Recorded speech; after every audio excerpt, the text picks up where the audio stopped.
12 homes sold in the last 12 months in your neighborhood. How many homes are selling every month? One. And if currently there are 10 homes on the market, how many months supply is there?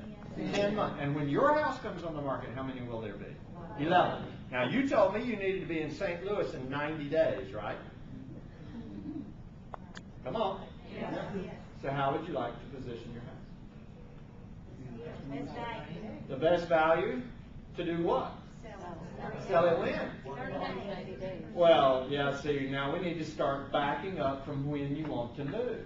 So if you say, oh, I got 3 months to sell, right, we can be under contract in 3 months. How long before you have to close? Another 30, 45 days.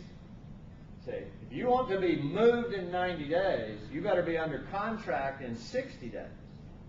You better be negotiating in 30 days with a live buyer. You with me? Mr. and Ms. Seller, if 12 homes sold in the last 12 months, how many on average are selling a month?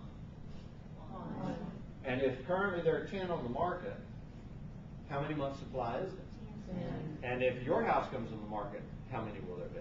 11. And how would you like to position your house? Sell first. See what I just did? It took me completely out of the responsibility of pricing this home. It's no longer my job.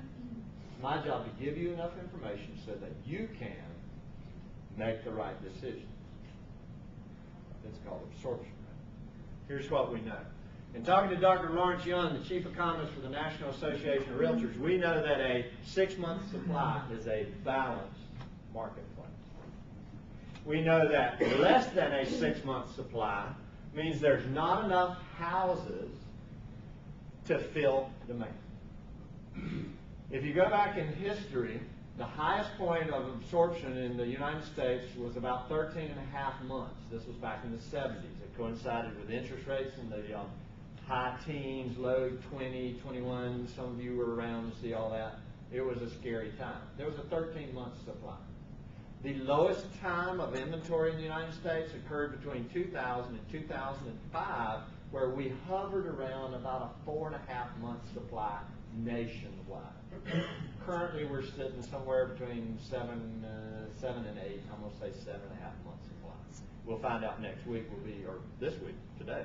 Tomorrow I'm flying. Today I'm flying to Washington, D.C.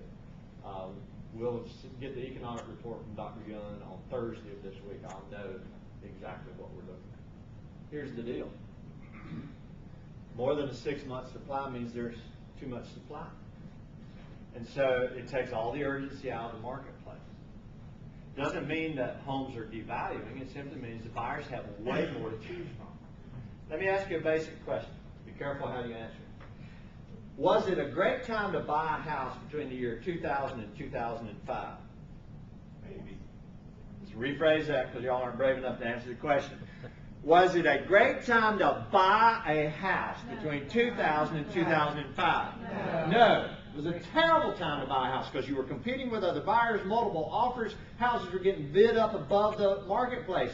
How could we allow that to happen? We didn't.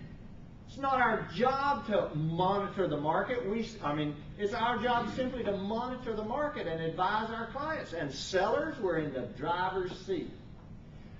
Let me ask you this. Is today a great time to buy a piece of real estate? Yes. Yes. And yet nobody is buying. Why? Fear. Because a crisis is such a great thing not to waste. I've been searching for properties all year, and I think I found 2 this week that I'm going to get hold of. If the price is right, I'm going to buy them because everybody is turning loose of real estate. Cheap.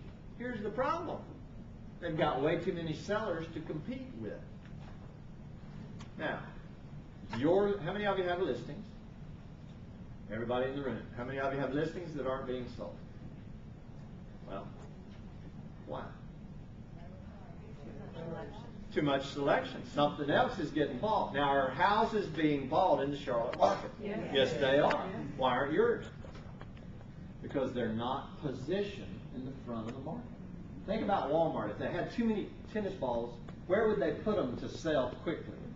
The front of the store. I want you to price your inventory in the front of the store, in the front of the market. so that the consumer who comes in goes, whoa, we got to have this house now before we even look at anything else. Let's go, I'm going to briefly talk to you about how you